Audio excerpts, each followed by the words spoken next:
It is now officially 3 full years since Russia launched its special military operation into Ukraine. And while the collective West still depicts this military operation as an unprovoked full-scale invasion of Ukraine, in reality, looking at history objectively, taking information from only the Western media, we can see that it was actually in response to years and years of NATO expansion, NATO encroachment up to and all along Russia's borders, the US interfering in and overthrowing the governments of sovereign nations, replacing them with client regimes that answered to Washington rather than to the people of those actual countries, and then militarizing these countries to literally attack Russia. This has already happened, and it was happening again in Ukraine, but on a much larger and more dangerous scale. This is what Russia was responding to. And I am going to go over a timeline that I posted on X and on Telegram, and the links to where you can find and follow me on those platforms are in the video description below. And the purpose of showing you this timeline is not simply to review history, to try to understand it better. This is actually about discerning where this conflict is going to go next. Many people have high hopes that the United States has suddenly and inexplicably changed its mind about pursuing global dominance. It wants a seat at the multipolar table, and it's ready to make peace with all of its enemies. Unfortunately, we've heard this all before. And every single time the US says this, it is to buy time, to carry out even more aggression in just a matter of time. So I will go over this timeline to demonstrate a precedent, and then I will go over the actual evidence regarding the foreign policy of this current US administration under now President Donald Trump. So let's look at the timeline again very quickly. Clinton co-signs Budapest Memorandum, enshrining Ukrainian neutrality, 1994. And when I say neutrality, I think it would be more accurate to say neither Russia nor the US and NATO were to interfere in Ukraine's internal political affairs. It was to be left alone. Neither nation was to coerce it economically, politically, or militarily. And if you look at the Budapest Memorandum, the actual text, you can see that respect the independence and sovereignty and the existing borders of Ukraine, refrain from economic coercion designed to subordinate to their own interests the exercise by Ukraine of the rights inherent in its sovereignty, and thus to secure advantages of any kind. Now, that's what it said in this agreement that the United States and Russia both signed. Tell me how the US upheld its side of the deal. If we look at this from The Guardian, 2004, US campaign behind the turmoil in Kiev. Does this sound like the United States was respecting the sovereignty and political independence of Ukraine? They're talking about the ongoing protests in 2004, which repeated themselves again in 2014. They admit that the campaign out in the streets is an American creation, a sophisticated and brilliantly conceived exercise in Western branding and mass marketing that in 4 countries, not just Ukraine, 4 countries in 4 years has been used to try to salvage rigged elections and topple unsavory regimes. And all of this is just a euphemism for US political interference in another nation's internal political affairs. It admits, funded and organized by the US government, deploying US consultancies, pollsters, diplomats, and 2 big American parties, and US non-government organizations. The campaign was first used in Europe and Belgrade in 2000 to beat Slobodan Milosevic at the ballot box. They overthrew the government, and they installed a client regime in its place that answers to America, not to the Serbian people.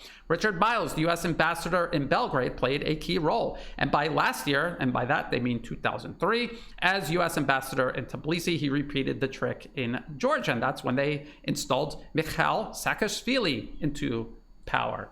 And then they were doing it in 2004 in Ukraine, and that is what the entire article is actually about. So this is a clear violation of the Budapest Memorandum.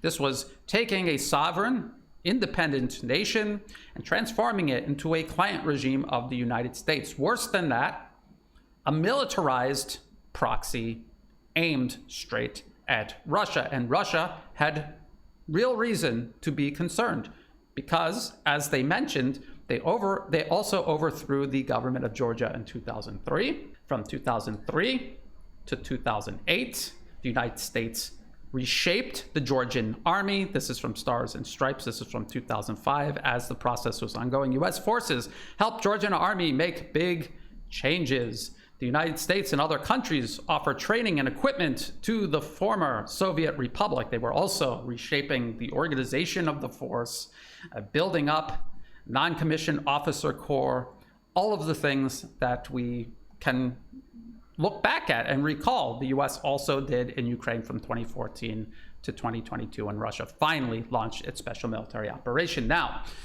the U.S. was militarizing and de facto NATOizing Georgia. The United States also, despite having assured Russia that NATO would not constantly expand, and even signing agreements that they would respect the sovereignty of these neutral countries. By 2008, this was April of 2008, Bush backs Ukraine and Georgia for NATO membership.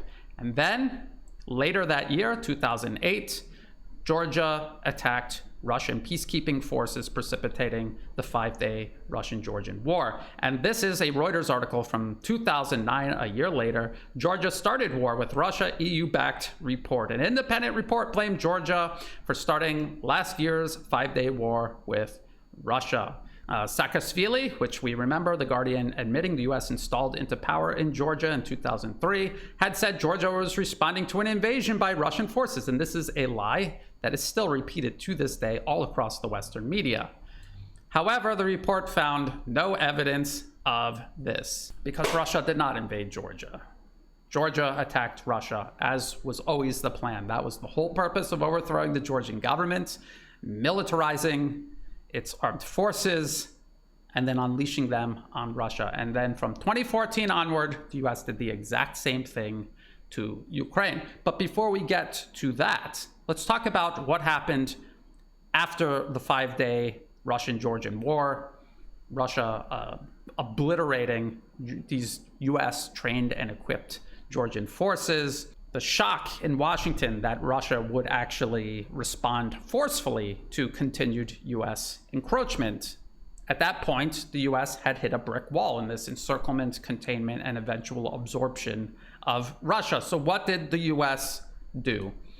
The US needed to buy time, and they did that by claiming they wanted peace with Russia. And you may recall this. After meeting Russian Foreign Minister, Clinton hails fresh start. Today, in anticipation of this important meeting and our time here together, I wanted to present you with a little gift which represents what President Obama and Vice President Biden and I have been saying. And that is, we want to reset our relationship.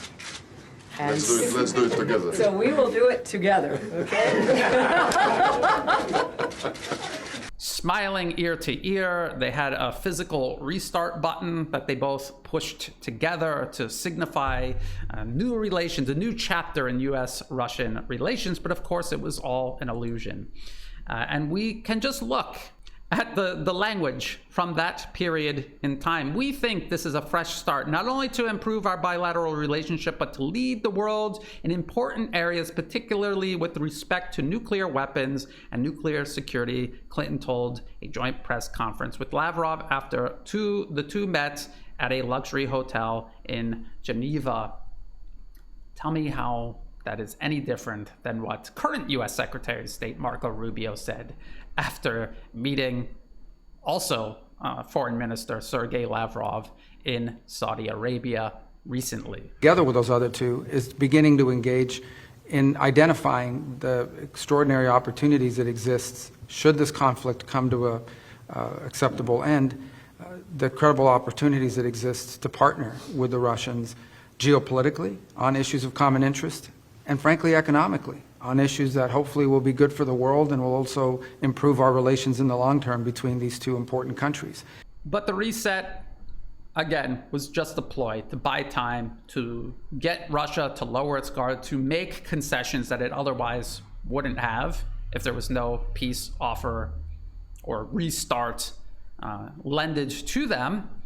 The U.S. in 2014 finally successfully overthrew the government of Ukraine. And then they began the same process that they went through with Georgia. They began militarizing the country under President Donald Trump. They began actually arming Ukraine with lethal aid. And the purpose of all of this was to precipitate a proxy war the U.S. could use to extend Russia. We know that because there's literally a policy paper titled Extending Russia from 2019 published by the Rand Corporation. If you read the reports, it was commissioned by the U.S. Army, and it is meant to advise the U.S. government in foreign policy. And in the table of contents, under geopolitical measures, it says provide lethal aid to Ukraine as measure number 1. You can also see increased support to the Syrian rebels, promote regime change in Belarus, exploit tensions in the South Caucasus, reduce Russian influence in Central Asia, challenge Russian presence in Moldova. Every single one of these recommendations has been attempted or are ongoing right now as we speak. So are all of the economic measures: hinder petroleum exports, reduce natural gas exports, hinder pipeline expansion. The U.S. literally blew up the Nord Stream pipeline. And that was after President Trump, during his first administration, began placing sanctions on the pipeline while it was under construction. And that it included on European companies as well as Russian companies. So I hope you can see where I'm going with all of this. This is why Russia reacted. They could see that the exact same process the U.S. went through with Georgia was now taking place in Ukraine. Ukraine with a much larger population, much more powerful military to begin with, and then a military from 2014 to 2022 that was constantly getting larger, was better organized, was receiving more and more equipment and also weapons under the Trump administration, weapons from the U.S. It was becoming an unignorable threat to Russian national security. And Russia launched its special military operation. Just as they responded to the threat posed by Georgia, they were responding to the same threat the US created in Ukraine. And this was a threat that was created over the course of the Bush, Obama, Trump, the first Trump administration, the Biden administration, and now here we are with another term with President Trump in office. So for the last 3 years, I have covered the Russian special military operation in Ukraine, and I have laid out the fact that it is a war of attrition that Russia is winning. The US has exhausted its arms and ammunition it had to spare for Ukraine. It is incapable of expanding the production of arms and ammunition quickly enough to sustain Ukraine's fighting capacity. And so the US has once again hit a brick wall. They are at an impasse, and what they need is not peace. There's no evidence or precedent of wanting peace. They need time. They are trying to buy time. And just as Secretary of State Hillary Clinton did back in 2009 with the reset, we see under the Trump administration a new reset being offered to the Russians. And just like the one in 2009, this is a ploy to buy time. And I can only surmise that Russia would ever accept such a deal if they also desperately needed to buy time, and they felt, honestly, they could use that time better than the Americans and the Europeans. That is the precedent. That is the precedent that we have indicating American intentions from this point onward. What about the actual evidence? Now, a lot of people are imagining that something has suddenly changed. Not only has the Trump administration openly, publicly stated that they are just buying time. Do you recall this from U.S. Secretary of Defense Pete Hegseth, President Trump's Secretary of Defense? This is what he said in Brussels. We also face a peer competitor in the communist Chinese with the capability and intent to threaten our homeland and core national interests in the Indo-Pacific. The U.S. is prioritizing deterring war with China in the Pacific, recognizing the reality of scarcity and making the resourcing trade-offs to ensure deterrence does not fail. As the United States prioritizes its attention to these threats, European allies must lead from the front. Together, we can establish a division of labor that maximizes our comparative advantages in Europe and Pacific, respectively. We ask each of your countries to step up on fulfilling the commitments that you have made.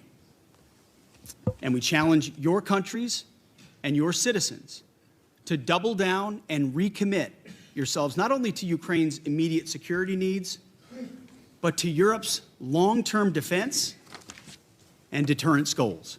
Safeguarding European security must be an imperative for European members of NATO. As part of this, Europe must provide the overwhelming share of future lethal and non-lethal aid to Ukraine. Members of this contact group must meet the moment. This means donating more ammunition and equipment, leveraging comparative advantages, expanding your defense industrial base. How do you listen to that and draw the conclusion that the US actually wants some sort of lasting peace or conclusion to this conflict, and that they're not just trying to freeze the conflict using the Europeans while they need to pivot to Asia and address a rapidly rising China? The very fact that the US is openly saying they need to pivot to China, they need to end the conflict in Ukraine because they need to pivot to China, tells you that nothing has actually fundamentally changed about US foreign policy. It's still pursuing global dominance.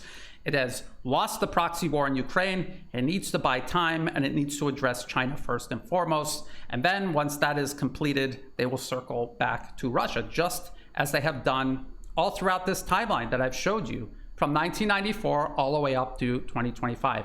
2 full cycles have been completed where the US pushed extreme aggression and encroachment on Russia, reached a brick wall, resetted, and then began the process all over again. 2 full cycles now, and now we are preparing to enter the 3rd.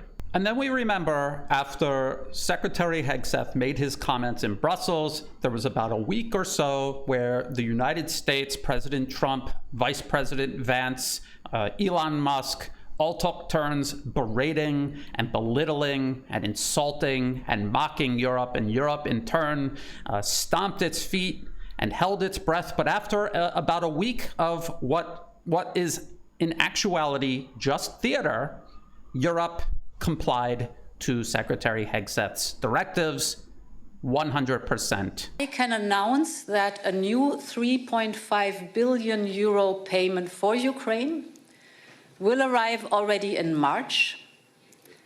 Second, as President Costa just has announced, there will be a special European Council, and I will present at this special European Council a comprehensive plan for defense investment, for scaling up our European arms production and defense capabilities, but also for investment in Ukraine's defense industry, scaling up your arms production, your defense capabilities. So this will be a plan for the European Union and for Ukraine. So US Secretary of Defense Pete Hegseth tells Europe they're going to expand arms shipments to Ukraine. They're going to literally double down on Ukraine. They're also tasked with expanding their military industrial production. And that is exactly what the EU has now announced they are doing. The US told Europe what to do, and then Europe did it. We have 2 documents. We have Project 2025 by the Heritage Foundation. This is yet another corporate financier funded think tank that reflects the consensus of extremely powerful unelected special interest corporations, financial institutions, arms manufacturers, big pharma, big ag, big tech, the banking sector.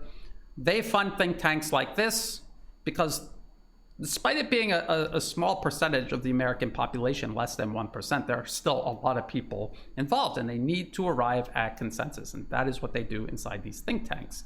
The think tanks arrive at this consensus, and it takes the form of these policy papers. And I've had people dismiss the importance of these policy papers. These are the blueprints that guide US foreign and domestic policy. It is a extremely large nation state. Policy making does not just happen in the head of the president. It is institutionalized. It takes place over a large network of institutions.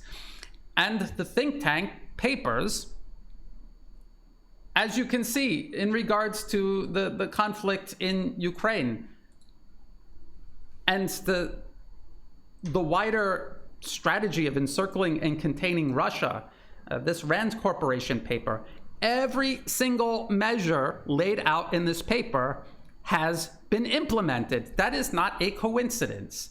That is evidence that these are the blueprints US administrations, regardless of political party, are drawing from to determine their actions. So going to Project 2025 and looking at the Department of Defense,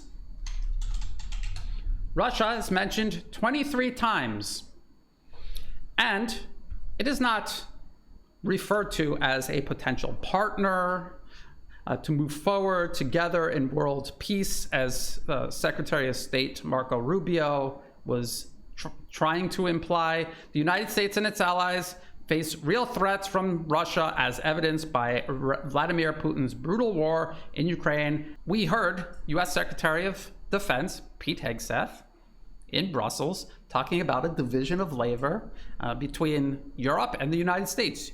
Europe is going to freeze the conflict in Ukraine, double down on Ukraine. He literally said, double down on Ukraine, while the US pivots toward China, pursuing the exact same campaign of encirclement and encroachment on China. He did not just come up with that. And this was not an idea that just popped up in President Donald Trump's head, that he told Secretary Hegseth to go tell Europe in Brussels. This is from this Project 2025 paper, and it says right here, US allies must also step up, with some joining the United States in taking on China and Asia, while others take a more of a lead in dealing with threats from Russia in Europe, Iran, the Middle East, and North Korea. A division of labor, right there.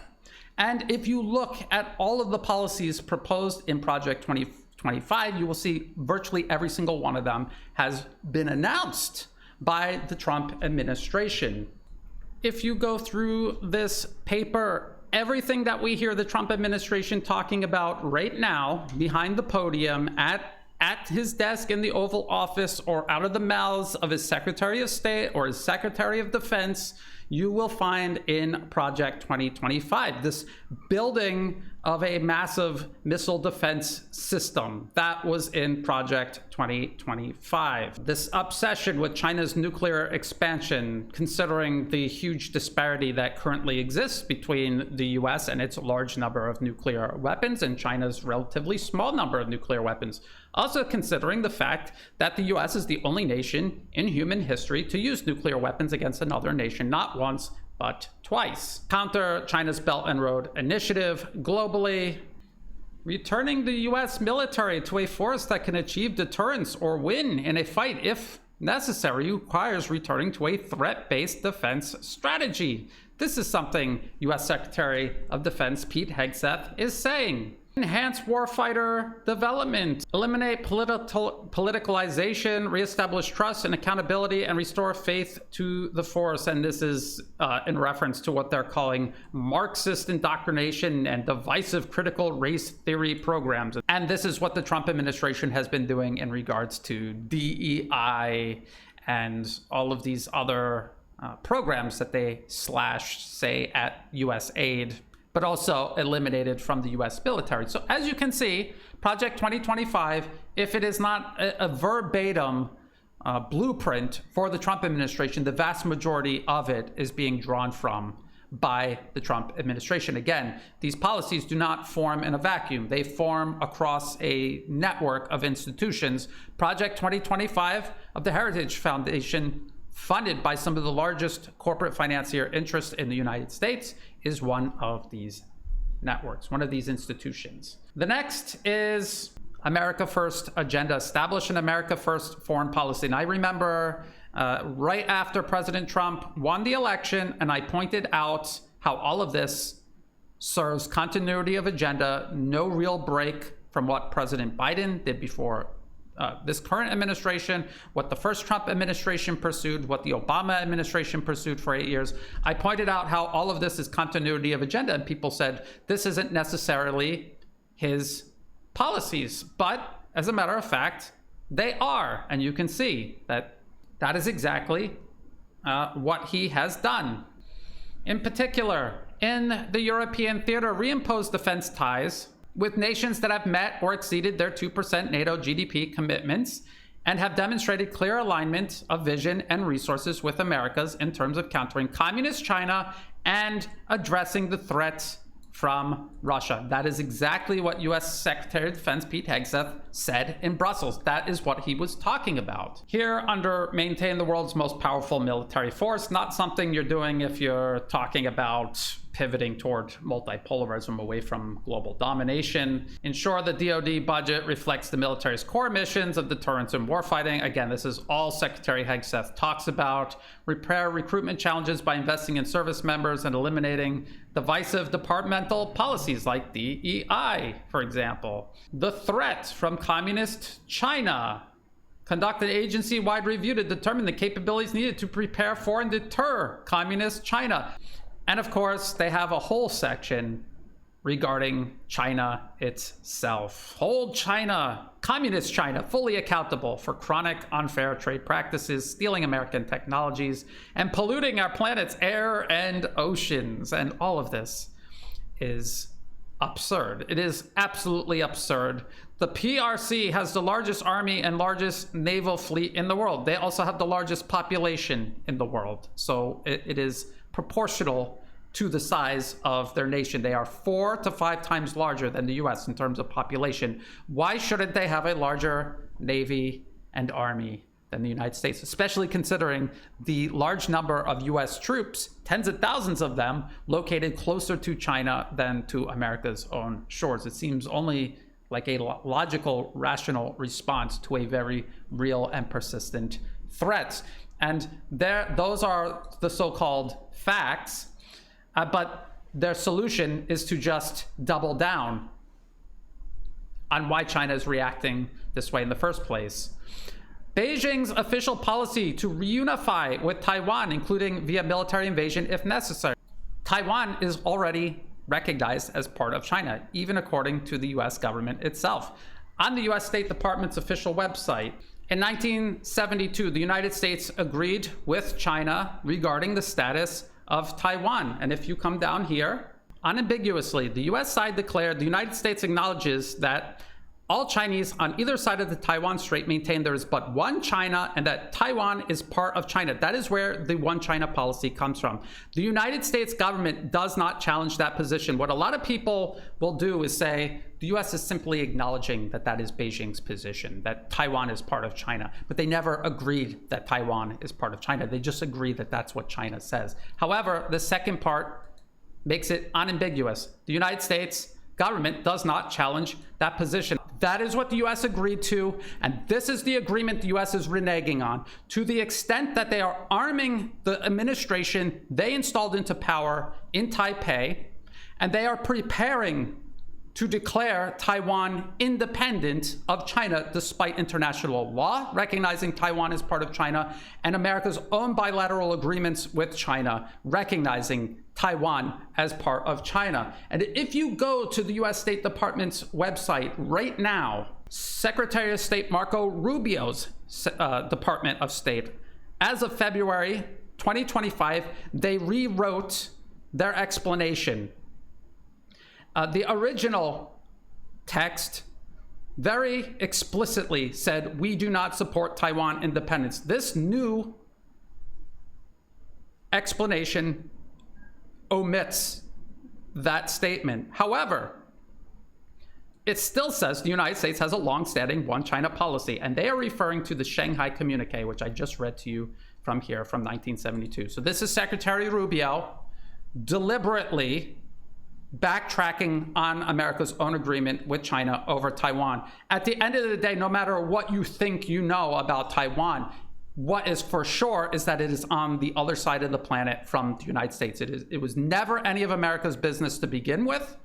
The fact that the US is so deeply involved in this island right off the coast of the rest of China is at face value. It shows you who the actual problem is, who's creating this problem. And it is a problem that is continuing under the Trump administration unabated. And it is this mindset that demonstrates with absolute certainty that nothing has fundamentally changed. The US is not pursuing peace with Russia or China. They have run into a brick wall and they need time. Their policy papers talk about global domination, talk about confronting and containing Russia and China. All of the policies that are required to do so are already being implemented, even out of the other side, even when out of the other side of their mouth, President Trump, Secretary Rubio, Secretary Hegseth are saying they want peace with Russia. They want to end the war. It is all lies. And the policy papers are the evidence, and this cycle of history that we have now watched perform 2 complete revolutions is the precedent. Precedent and evidence are telling you that the US is disingenuous about peace with Russia and is determined to continue confronting China. And all of this is based on lies. Russia and China are not threats to the United States. What they are doing that is characterized as aggressive is merely a reaction to decades and decades of continuous US encroachment along their borders and even interference within their borders. For people who are going to insist that, well, maybe those think tanks are saying these things and maybe the Trump administration is pursuing these policies, but these are not the same policies as, say, the Rand Corporation, Brookings, CSIS, or the Neocon Institute for the Study of War. However, I'm going to play you some clips from this. This was from the US House Armed Service Committee. This was from February 12th, so just earlier this month. Protecting American interests in a convergent global threat environment. And right here is the official page for this discussion. And who were the witnesses at this hearing? General Jack Keane, retired, chairman of the Institute for the Study of War, and Dr. Mara Karlin, professor at Johns Hopkins School of Advanced International Studies. And wouldn't you know that these obvious neocons promoting American primacy over the planet, everything that they're saying overlaps with these other policy papers that President Trump's administration are drawing from. This Project 2025 and this America First agenda, the America First Institute. Let's listen. China is investing heavily in its military and threatening to outpace the United States. The Russian army is larger today than it was before the conflict. North Korea has doubled down on expanding its nuclear capabilities. The Ayatollah continues to harbor nuclear ambitions. They're building an alliance dedicated to countering American interest. The barbarians are at the gate here, all right? If you're wondering how effective AUKUS is, I would just note that China hates it. So that's a really nice piece of criteria for us to judge it by, particularly because it is bringing together a close European ally and a close Asian ally to work together in terms of how we're using our militaries, practicing that use, and potentially, if there were a contingency, one could imagine our militaries cooperating. Let me just say, make a point about allies and partners. I think the last 2 administrations both have strengthened the relationships we've had facing these threats that are so real to us. NATO has obviously been strengthened. You can make the case that Putin may have more to do that than anybody else, but both administrations played a role in doing it. Certainly the Abraham Accords, both administrations have supported it. President Trump repurposed Quad, and President Biden strengthened it. And AUKUS was a novel, imaginative program that's going to pay great dividends for us in the future for the reasons well stated here. China has the largest navy in the world by numbers. I would argue their ships are much, much more impressive today than they were a decade ago. Also, if you look at their total production capacity, they can build 232 ships for every one ship that we build. If you take all of our shipyards, put them together on a geographic footprint, they would not fill the geographic footprint of the largest of the 13 Chinese shipyards. If you look at where they are today, they're on track to have 1,500 nuclear warheads by 2035, with no nuclear arms limitation treaty in sight. I want to look at what can we do in the short term to be that deterrent force. How can we take what is an asymmetric advantage, with us being the best creators and innovators on the earth, with us building expendable and attritable systems at the same pace that we see happening elsewhere in places like Ukraine? How do we close that gap? We know our surface ships are vulnerable to hypersonic swarming weapons, and if we use them, most of them are going to go away. And we know full well that our bases in the Pacific are vulnerable to long-range offensive weapons. How do we drive a wedge? How do we keep this convergence or this access of aggression from forming even stronger? So if we go back 5 years, it was very different. How do we drive that wedge from it continuing to progress the way it is? Why don't we start with you, Dr. Carlin? We look at how to drive a wedge and see these limits. Who's dying right now for Russia? As far as I can tell, it is only some North Koreans. I don't see Chinese or Iranians dying for them. That's actually very different than the United States. We have tens and tens of allies who, throughout history, but especially in the post-9/11 wars, have been willing to do so. So I think highlighting those sorts of wedge issues can be really worthwhile. Showing that, showing the Russians that actually this partnership with China isn't worth all that they think it is, or this partnership with Iran, that it has some real challenges as well. All the elements of national power have got to come into play here. And obviously we're competing with them economically, diplomatically, technologically, militarily, and geopolitically. We are making good progress, I believe, geopolitically with our allies and partners in the region. But there's more that we can do there. Technologically, I believe certainly that our democratic capitalism can beat their state capitalism, that we can outthink, outwit, and out-innovate these guys over time. And we have to unleash our commercial sector here to help us do just that. We have to fix our business practices in the Pentagon, and we have to hold the Pentagon, responsible and accountable for that. And we certainly have to fix how we do business with the defense industrial base and also with our own organic industrial base. And I think the Congress has to take a tough look at itself in terms of how it does business with the Pentagon. With regards to USAID, I believe that USAID does spend money to advance American interests, but I also believe that it spends money not to advance American interests. And I think that what's going on right now is just an auditing of that, getting rid of those things that do not advance American interests, and then keeping those things that do advance American interests. There's, the word regime change, or the two words regime change, seem to be dirty words, okay? People don't want to hear it. We shouldn't be doing that. I don't share that opinion. As a matter of fact, I believe that when we can, we should turn enemies into friends. And one of the things that we should be looking at right now is seeing what we can do with Iran. If we can turn Iran and we can have regime change, that would be, what would that do to that region, and what would that do for American security interests if we, in fact, were able to change the regime in Iran? We have to work with our intelligence agencies. The Israelis, what they do inside of Iran is nothing short of remarkable. Fair enough. In the resistance groups, at just about every single one of their operations that they're conducting inside of Iran covertly are done with the cooperation of resistance groups.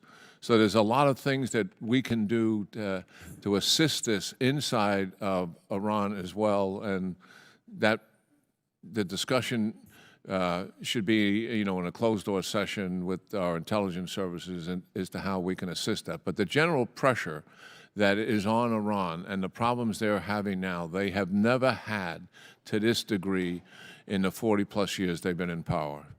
Mr. Domino, who was just appointed Deputy Assistant Secretary of Defense for the Middle East, has said that the Middle East, quote, does not really matter for U.S. interests, has argued that, quote, vital or existential threats in the Middle East are, quote, best characterized as minimal to non-existent. He also very concerningly characterized Iran's 2 missile attacks, unprecedented direct attacks on Israel, as, quote, fairly moderate, and described our strikes against the Houthis and our attempts to deter them as, quote, futile. Well, certainly I fundamentally disagree with that position.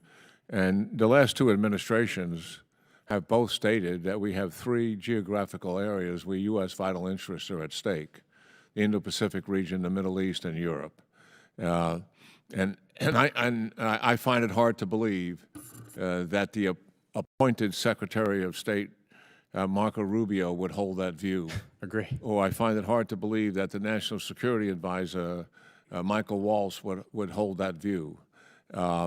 So the national security apparatus of any administration will always have people who have differing views. And that gentleman certainly is entitled to that. But I don't believe that will represent the consensus of the Trump administration's national security viewpoint. The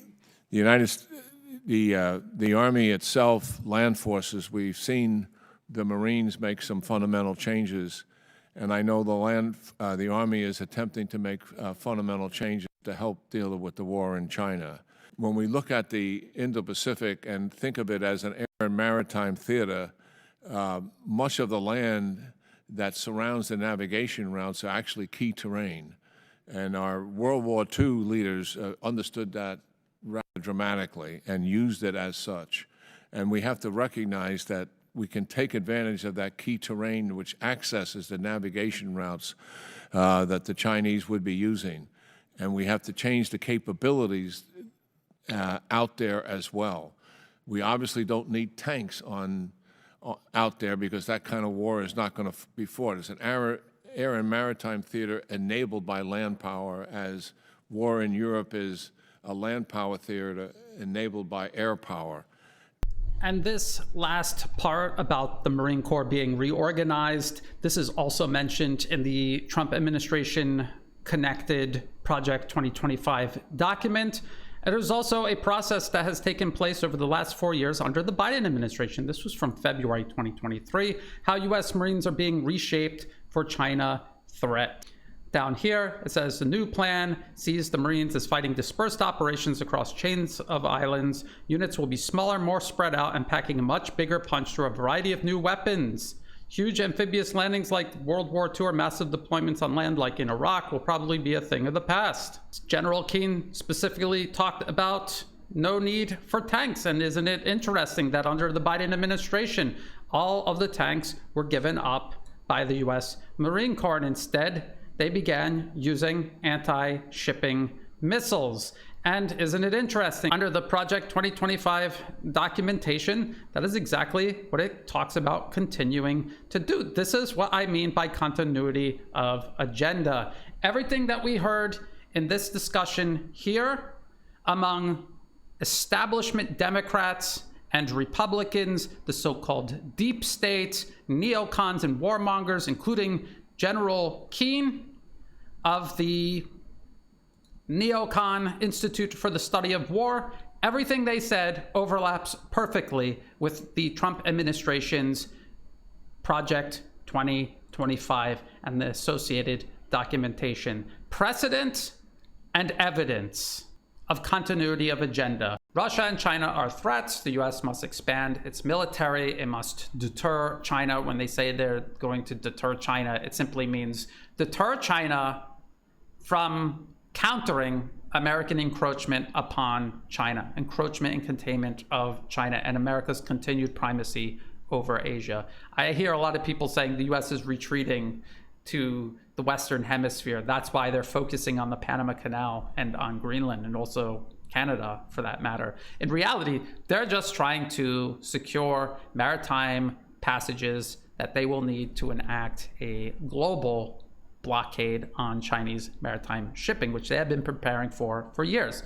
The U.S. Marine Corps has prepared for the last 4 years. They have reorganized their entire force to serve as an anti-shipping force, rather than the expeditionary force they had existed as throughout their whole history. So this is something that is coming. It has momentum in and of itself. President Trump, his administration, the people he has once again surrounded himself with are dedicated warmongers, American exceptionalists, even neocons. And he did not surround himself with these people in a 5D chess move. He's doing it because, just like during his first administration, he's only telling you what you want to hear. And in reality, he is continuing to serve this continuity of agenda, just as every single president has before him, including himself during his first term in office. You have been warned. You can subscribe to wishful thinking if you want. You can lie to yourself. You can live in denial that this is what is really happening. But the precedent has been set.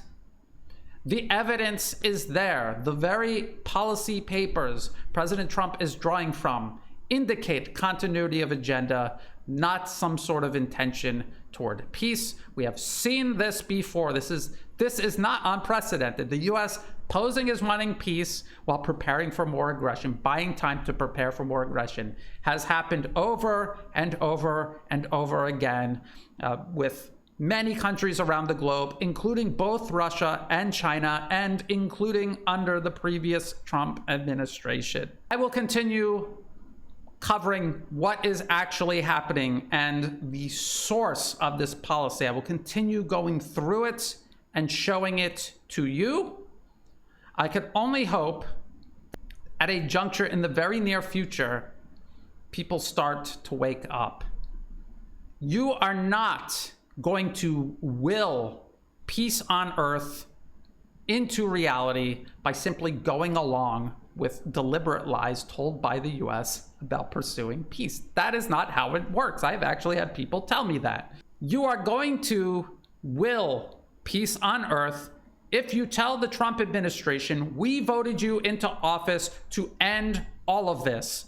Not pivot to China, not end one war in Europe and pivot to another war in Asia, not to hand the war over to Europe, not to fight another war in the Middle East against Iran. We said America first, not America empire first, America first. If the current administration really wanted to make America great again, it would turn inward and invest in America. It would start reforming education. It would make healthcare affordable for everyone. It would nationalize healthcare. It would nationalize arms production. It would take all of these corrupt, deeply entrenched monopolies. That is the deep state. It's not Democrats and liberals.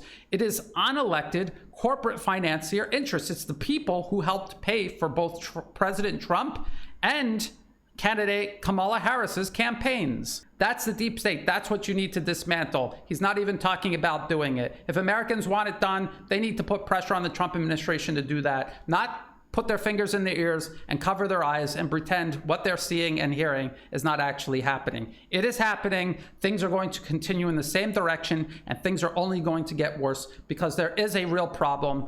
The Trump administration won't even speak of it, let alone do anything to actually solve it. If you thought this video was useful, please like and share. Think about subscribing. It's free to do. It helps the channel grow. Check the video description below for all the places you can find and follow my work. I'm on YouTube, Rumble, Telegram, X. Also in the video description are all of the links that I referenced in this video. Every single article from 1994 all the way up to 2025 regarding this timeline that I went over. All of the policy papers that I referenced are there, and you should go look at them and read them for yourself. Also, the 3-hour hearing where we have verified neocons repeating the same policies points that the Trump administration is laying out and pursuing right now as we speak. Also in the video description below are all of the ways you can help support my work. I do not monetize any of my social media platforms. If ads pop up, feel free to skip past them. They're not helping me out at all. If you do want to help support my work, please do so through Buy Me a Coffee and also Patreon. Everyone who is helping support my work, whether it's a one-time donation, donations month to month, or if you have no resources to spare and you're just sharing my work with others, that is all greatly appreciated. That is what makes this work possible. So thank you. And as always, thank you for watching.